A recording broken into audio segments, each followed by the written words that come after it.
Good morning. और अभी की क्लास में हम लोग ना पॉलिटी के 4 क्लासेस को देखेंगे। और ये जो 4 क्लासेस है ना, इस 4 क्लासेस में आपको पूरा उम्मीद है कि आपको एक क्लास जो है ना वो हर हाल में आपको देखने को मिले। 4 टॉपिक में से एक टॉपिक ना आपको एग्जाम में निश्चित ही पूछा जाएगा। हम लोग सारे टॉपिक्स को देखते हैं कि कौन कौन सा टॉपिक हम लोग पढ़ेंगे। एक तो पढ़ेंगे राष्ट्रपति, ठीक है। और राष्ट्रपति के बाद जो है हम लोग पढ़ेंगे मौलिक अधिकार का एक टॉपिक देखेंगे। मौलिक अधिकार के बाद जो है हम लोग नेक्स्ट टॉपिक जो है वो देखेंगे राज्यपाल। और राज्यपाल के बाद जो है ना केंद्र राज्य संबंध में जो बातें होती है उससे संबंधित सिर्फ महत्वपूर्ण आर्टिकल्स को हम लोग देख लेंगे। और इतना हम लोग देख लेंगे ना तो केंद्र राज्य संबंध वाला तो हमारा काम हो जाएगा।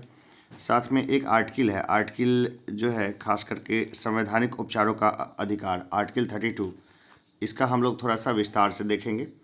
तो चलिए सबसे पहले हम लोग देखते हैं राष्ट्रपति को। तो राष्ट्रपति जो होते हैं वो प्रधान होते हैं, देश के प्रथम नागरिक होते हैं। और हमारे देश में अभी जो राष्ट्रपति हैं द्रौपदी मुर्मू, उनको राष्ट्रपति ही बोलेंगे, है ना। कई बार एक नेता की जुबान फिसल गई थी, उनको राष्ट्रपति बोल दिया था।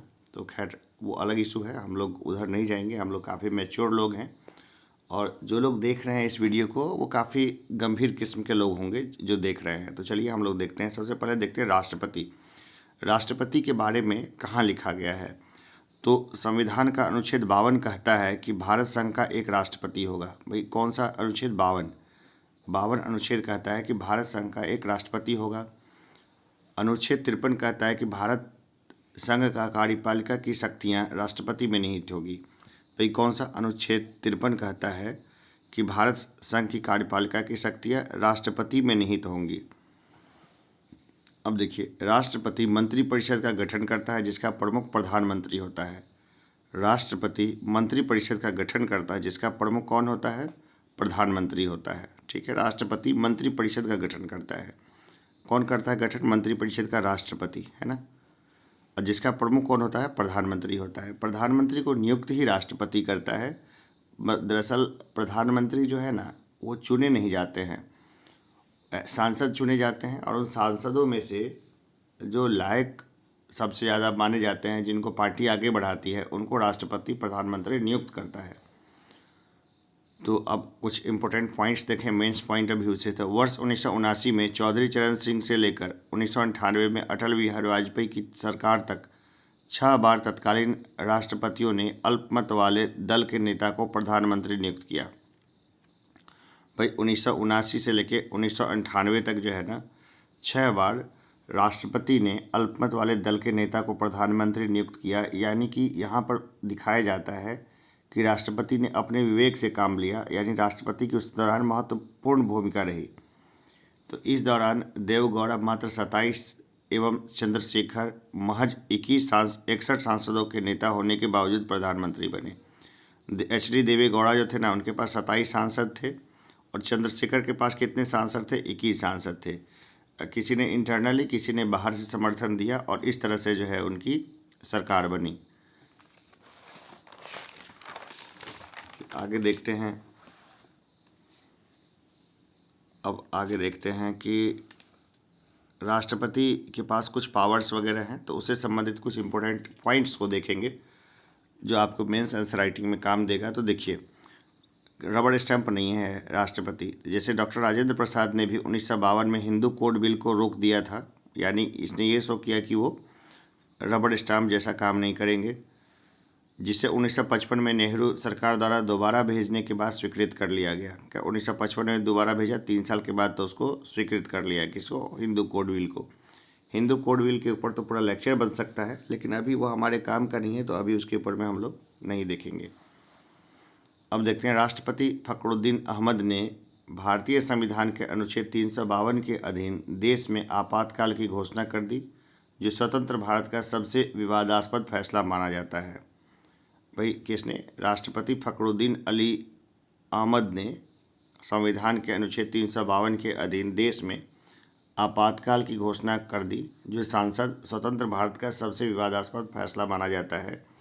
एक ही बार आपातकाल लगाया गया था इंदिरा गांधी के दौरान, तो वो इंदिरा गांधी ने राष्ट्रपति के दौरान ही लगवाया था।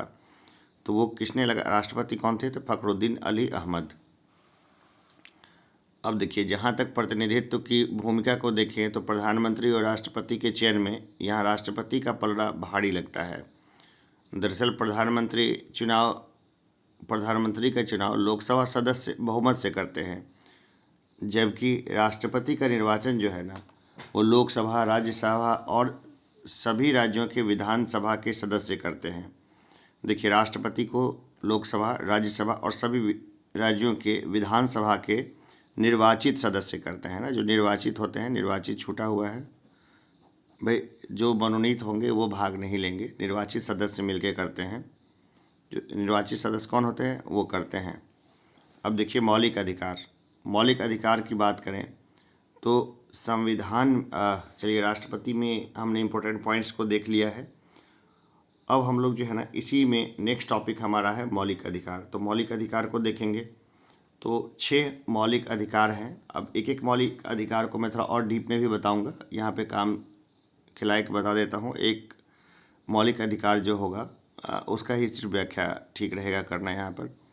तो देखिए, सबसे पहले समानता का अधिकार, राइट टू इक्वालिटी। ये क्या है, अनुच्छेद 14 से लेकर 18 तक है, जिसमें समानता का अधिकार दिया गया है हर किसी को। फिर है स्वतंत्रता का अधिकार, अनुच्छेद 19 से लेकर 22 तक का है। हम लोग थोड़ा थोड़ा डिटेल भी इसका देखेंगे। फिर है शोषण के विरुद्ध अधिकार, अनुच्छेद 23 से लेकर 24 तक है, शोषण के विरुद्ध अधिकार। आगे है धार्मिक स्वतंत्रता का अधिकार, 25 से लेकर 28 तक। सबरी माला विवाद जो हुआ था उसमें से वही आर्टिकल 25 और 26 वाला पेज एक फंस रहा था, तो वो सब है, ज़रूरी है जो सब लोग इसको जान जाएं। फिर आगे देखें तो सांस्कृतिक व शैक्षणिक अधिकार, अनुच्छेद 29 से लेकर 30 तक है, शैक्षणिक, सांस्कृतिक व शैक्षणिक अधिकार। फिर आगे देखें तो संपत्ति का अधिकार है, अनुच्छेद 31 द्वारा मूल संविधान में दिया गया, जिसे 44वां संविधान द्वारा निरस्त कर दिया गया। तो ये था संपत्ति का अधिकार, ठीक है, जो दिया गया था और फिर बाकी बाद में देखते हैं हम लोग कि निरस्त कर दिया गया। अब संपत्ति का अधिकार है ना, वो एक विधिक अधिकार है। संपत्ति का अधिकार है नहीं तो सरकार जब चाहे, जिसकी संपत्ति चाहे, वो राष्ट्र हित में ले सकती है। अब देखते हैं संवैधानिक उपचार का अधिकार, तो ये है अनुच्छेद 32 में। तो देखिए, ये सब जो अधिकार दिए गए हैं ना, ये जो अधिकार दिए गए हैं वो प्रकृति में एकदम एब्सोल्यूट नहीं है। एकदम ये नहीं है कि एकदम सबको अधिकार दे ही दिए गए हैं। ये जो मौलिक अधिकार यानी फंडामेंटल राइट्स जो दिए गए हैं, वो संविधान ने एक तरफ से दिए हैं, दूसरे हाथ से ले लिए हैं। अब इसका कुछ एग्जाम्पल देखते हैं। तो अनुच्छेद 361 राष्ट्रपति और राज्यपाल को देश के सामान्य न्यायिक प्रक्रिया से उन्मुक्त करता है ना, मतलब न्यायिक प्रक्रिया में ये लोग नहीं, इन लोगों को गिरफ्तारी नहीं होगी। तो देखिए, समानता के अधिकार का उल्लंघन हो गया। अनुच्छेद 15 शैक्षणिक संस्थाओं तथा सार्वजनिक संस्थानों पर विभेद करने से राज्य को रोकता है, किंतु अनुच्छेद 15 के ही उपबंध 3 व 4 में महिलाओं, बच्चों और अनुसूचित जाति जनजाति के पक्ष में आरक्षण व अन्य विशेष सुविधा देने के लिए सक्षम बनाता है। यही हाल मोटे तौर पर अनुच्छेद 16 का भी है, जो सरकारी नौकरी में विभेद से बचने का अधिकार देता है, ठीक है ना। क्या देता है, अधिकार देता है सरकारी नौकरी में विभेद से बचने का। तो यहाँ पर भी देखिए, जो रिजर्वेशन दे दिया गया, तो रिजर्वेशन दे दिया गया तो सब लोग समान कैसे हो गए। जो गैर रिजर्व वाले जो लोग हैं उनके साथ तो ये समानता का अधिकार लगा नहीं। वैसे इसके डीप में मैं बात नहीं कर रहा हूँ, इसके आरक्षण के बातों पे तो लंबी बहस हो सकती है। ये तो सिर्फ एक बताने के लिए है। आप लोग काफ़ी मैच्योर लोग हैं तो मेरी भावनाओं को समझते होंगे। देखिए, आरक्षण को लेकर के जो बहस है उसको फिर होनी चाहिए, बहस हमेशा होनी चाहिए, और ये इसके ऊपर हम लोग फिर से चर्चा करेंगे। लेकिन अभी हम लोग देख रहे हैं कि जो समानता का अधिकार है उसमें भी देखिए ये क्या है, समान तो नहीं है। सरकारी नौकरियों में जो सबको एक समान अवसर दिए जाएंगे, उसमें हम लोग देखते हैं कि कुछ वंचित समुदायों को स्पेशल जो है नौकरी में लाने के लिए स्पेशल आरक्षण के नियम लागू किए गए हैं। आगे हम लोग देखते हैं कि अनुच्छेद 17 बिना किसी अपवाद के हुए छूत को खत्म करने की घोषणा करता है, जबकि अनुच्छेद 18 नागरिकों के बीच समानता करने हेतु उपाधियों का अंत करता है। तो देखिए अनुच्छेद 17 में जो है ना, ये बहुत महत्वपूर्ण है। अनुच्छेद 17 ये कई बार पूछा भी जाता है।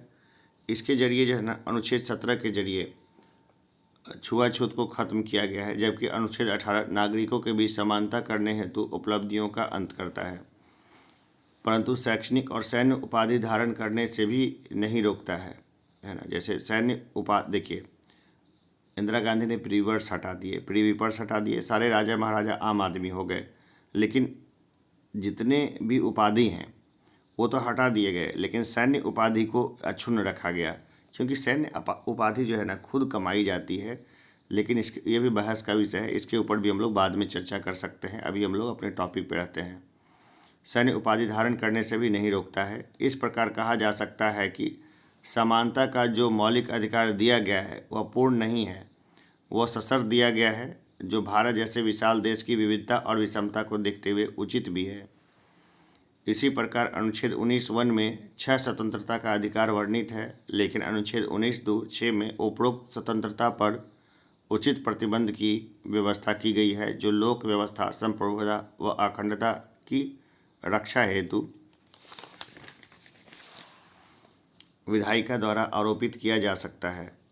इस संबंध में यह कहना अनुचित नहीं होगा कि एक सभ्य समाज में पूर्ण व निरपेक्ष स्वतंत्रता संभव नहीं है, अतः प्रतिबंध उचित ही प्राकल्पित है।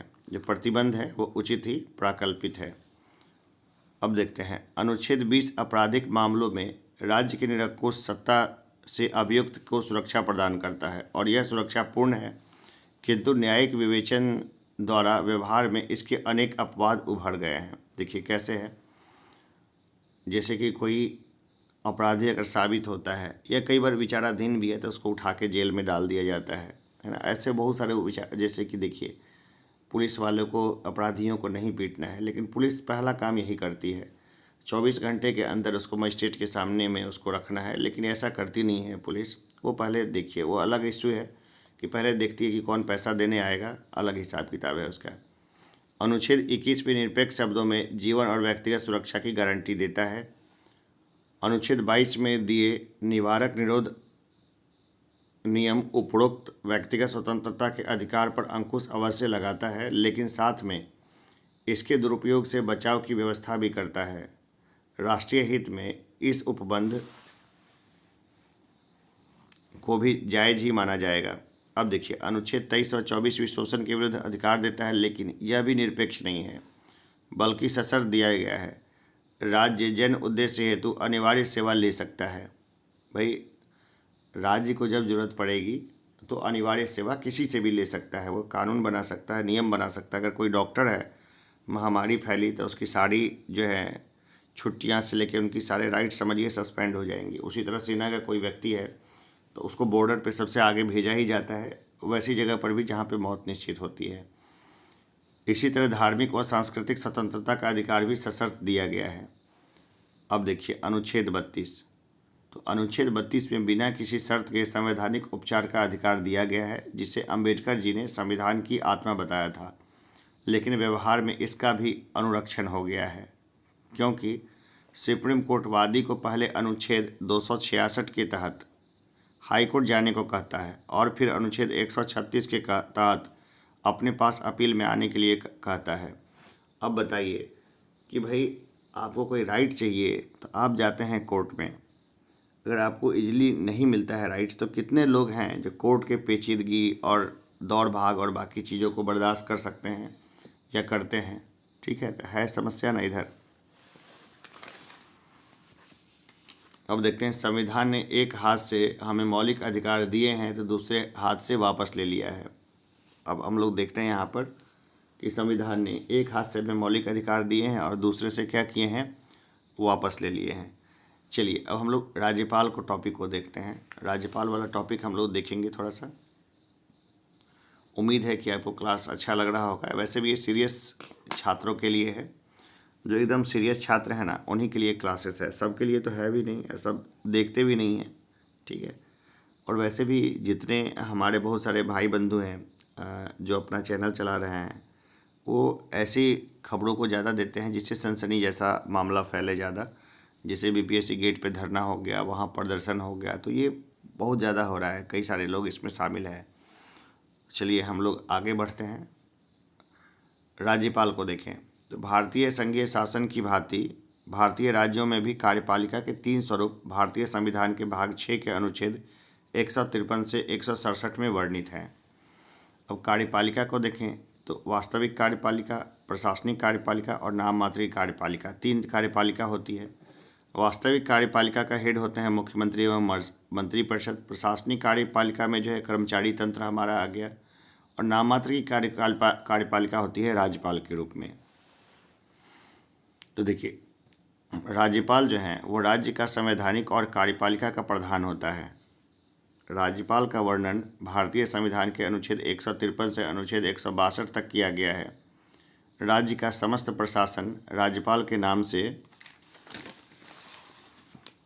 चलाया जाता है। राज्यपाल की नियुक्ति प्रधानमंत्री की सिफारिश पर राष्ट्रपति द्वारा 5 वर्षों के लिए किया जा सकता है, परंतु भारतीय संविधान के अनुच्छेद 156 के अनुसार राज्यपाल का कार्यकाल राष्ट्रपति के प्रसाद पर्यंत होता है। अब देखिए राज्यपाल की शक्तियाँ। तो राज्यपाल की शक्तियाँ हैं कार्यपालिका संबंधी, वैधानिक, वित्तीय, न्यायिक और विवेकाधिकार। अब देखिए कार्यपालिका संबंधी शक्तियाँ क्या हैं। तो राज्य के मुख्यमंत्री की नियुक्ति अनुच्छेद 164 के तहत होती है। उच्च न्यायालयों के न्यायाधीशों की नियुक्ति राष्ट्रपति द्वारा राज्यपाल की सलाह पर होता है। विधानसभा के एक सदन का मनोनयन जो होता है वो भी एंग्लो इंडियन का स्पेशली वो भी राज्यपाल करते हैं। विधान परिषद के कुल सदस्यों की संख्या का 1/6 सदस्यों की नियुक्ति भी राज्यपाल ही करते हैं। राज्य के महाधिवक्ता और राज्य लोक सेवा आयोग के सदस्यों की नियुक्ति भी राज्यपाल द्वारा होती है। अब देखिए वैधानिक शक्तियाँ। तो राज्य विधानमंडल का सत्र बुलाने, सत्रावसान करने और विधानसभा को विघटित करने का अधिकार है राज्यपाल का। धन विधेयक और अनुदान मांगों को सिफारिश करने का अधिकार है राज्यपाल को। विधानमंडल द्वारा पारित विधेयक अधिनियमों को राज्यपाल के हस्ताक्षर के बाद ही प्रभावी किया जा सकता है। विधानमंडल के किसी सदस्य के अयोग्यता संबंधी किसी विवाद का अंतिम निर्णय राज्यपाल द्वारा ही चुनाव आयोग की सलाह पर लिया जाता है।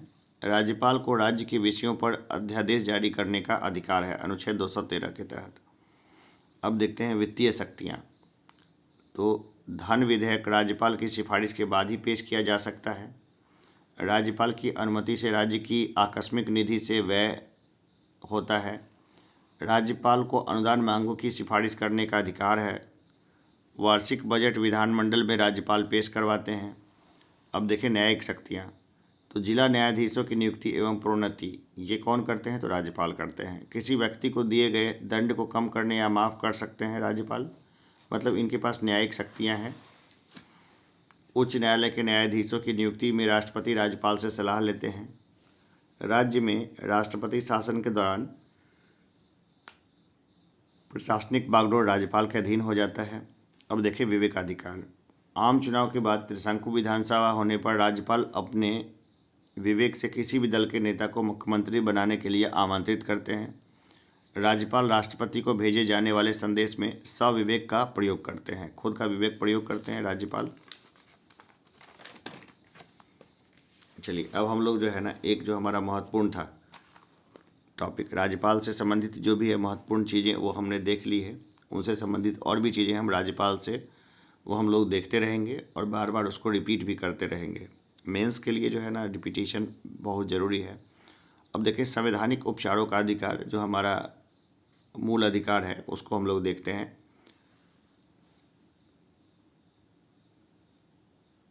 संवैधानिक उपचारों का अधिकार जो है ना वो उससे संबंधित स्पेशल क्वेश्चन आ सकता है, इसलिए हमने इसको यहाँ समावेश किया है कि संवैधानिक उपचारों का अधिकार जो अनुच्छेद 32 में है, इस अधिकार को संविधान की आत्मा कहा जाता है क्योंकि यह संविधान के सभी अधिकारों की रक्षा करता है। यदि किसी भी स्थिति में किसी नागरिक को ऐसा महसूस होता है कि उसके अधिकारों को हानि पहुंच रही है तो वह न्याय के लिए न्यायालय में जा सकता है। डॉक्टर अंबेडकर ने कहा था, यदि कोई मुझसे यह पूछे कि संविधान का वह कौन सा अनुच्छेद है जिसके बिना संविधान शून्य को प्राप्त हो जाएगा, तो यह अनुच्छेद 32 को छोड़कर मैं किसी दूसरे अनुच्छेद की ओर संकेत नहीं कर सकता। यह तो संविधान का हृदय तथा आत्मा है। भाई क्या ये संविधान का हृदय और आत्मा है तथा आत्मा है तथा आत्मा है। अब देखिए, पूर्व मुख्य न्यायाधीश गजेंद्र गढ़कर ने इसे भारतीय संविधान का सबसे प्रमुख लक्षण और संविधान द्वारा स्थापित प्रजातांत्रिक भवन की आधारशिला कहा है। अनुच्छेद 32 मूल अधिकारों के उल्लंघन में कोई भी नागरिक निम्न 5 प्रकार के रिट याचिका दाखिल कर न्यायालय से उपचार मांग सकता। ये है बंदी प्रत्यक्षीकरण, परमादेश, उत्प्रेषण, प्रतिषेध, अधिकार और अधिकार प्रेक्षा। ये 5 तरह के जो है ना उपचार मांग सकता है कोई भी न्यायालय से। बंदी प्रत्यक्षीकरण, परमादेश, उत्प्रेषण, प्रतिषेध और अधिकार प्रेक्षा। ये मौलिक अधिकार असीमित नहीं हैं, इस पर युक्ति प्रतिबंध भी लगाए गए हैं। इन अधिकारों का उद्देश्य है नागरिकों के व्यक्तित्व का विकास करना तथा नागरिकों के स्वतंत्रता के विरुद्ध सरकार की शक्तियों को सीमित करना। ये सब इसमें प्रतिबंध लगाए गए हैं। उल्लेखनीय है कि अनुच्छेद 21 को संविधान का रीढ़ बैकबोन भी कहा जाता है। प्राण दैहिक स्वतंत्रता स्वयं में विशद विषय है। न्यायालय ने इस व्याख्या करने हेतु इस स्वतंत्रता का विस्तार भी किया है। न्यायालय ने प्राण एवं दैहिक स्वतंत्रता को मात्र मूर्त रूप से प्राण तक सीमित न करते हुए बल्कि इसे जीवन जीने की कला तक विस्तार दिया है। विभिन्न वादों में सर्वोच्च न्यायालय ने इसे विस्तारित कर प्राण एवं दैहिक के आदर्श स्तर तक विस्तार दिया है। मेनका गांधी वाद में सर्वोच्च न्यायालय में विदेश यात्रा को भी अनुच्छेद 21 के तहत प्राण एवं दैहिक स्वतंत्रता के अधिकार में शामिल किया। वहीं चमेली देवी वाद में आश्रय पाने की स्वतंत्रता भी अनुच्छेद 21 में शामिल किए गए हैं। शिक्षा के अधिकार को भी 86वें संविधान संशोधन द्वारा अनुच्छेद 21 में जोड़ा गया है। अनुच्छेद 21 स्वयं में विशद विषय को लेकर है। इसकी समय समय पर व्याख्या के द्वारा विस्तारित कर जीवन जीने के हर क्षेत्र से संदर्भित किया गया है। तो ये सब जो है हमने देखा, अनुच्छेद 32 तक देखा। अब देखिए क्या है ना कि एक याद करने वाला हिस्सा है, तो मैं इसका विस्तार तो बाद में बताऊंगा, केंद्र राज्य संबंध वाला जो टॉपिक है, लेकिन आज मैं इसके सिर्फ अनुच्छेद बता देता हूँ। 4 लाइन ही है, 1 2 3 4 लाइन ही है, तो मैं यही बता देता हूँ। केंद्र राज्य संबंध जो है ना वो भाग 11 में, संविधान के भाग 11 में वर्णित है केंद्र राज्य संबंध के बारे में। अनुच्छेद 245 से 307 तक है। ये कहाँ तक है? अनुच्छेद 245 से 307 तक है। अनुच्छेद लिखना ना पॉलिटी में एकदम महत्वपूर्ण होता है। जैसे कि देखिए कोई बहुत सारे जैसे पॉलिटी क्या बोलते हैं, राजनीति विज्ञान एवं अंतर्राष्ट्रीय संबंध में जो पहला है उसमें भी आपको ना थिंकर्स के नाम लिखने होते हैं। उसी तरह यहाँ पर भी देखिए केंद्र राज्य संबंध भाग 11 में अनुच्छेद 245 से लेकर 307 तक जो है ना वो क्या चीज़ है, केंद्र राज्य संबंधों की व्याख्या है 245 से लेकर 307 के अनुच्छेद में। अब देखिए जिसमें विधायी संबंध है अनुच्छेद 245 से 255 तक है विधायी संबंध। अनुच्छेद 245 से 255 तक है विधायी संबंध। प्रशासनिक संबंध है अनुच्छेद 256 से 263 तक। प्रशासनिक संबंध है अनुच्छेद 256 से 263 तक। वित्तीय संबंध है अनुच्छेद 264 से 300 तक। तो ये हम लोग जो है संबंध हम लोग देखते हैं केंद्र राज्य संबंध। तो चलिए अभी के लिए इतना ही, फिर हम लोग एक छोटे से ब्रेक के बाद मिलेंगे। मेंस के लिए मैं सारे टॉपिक्स और उसके सॉल्यूशंस लेकर के आऊँगा। फिर मिलते हैं थोड़ी देर के बाद। धन्यवाद।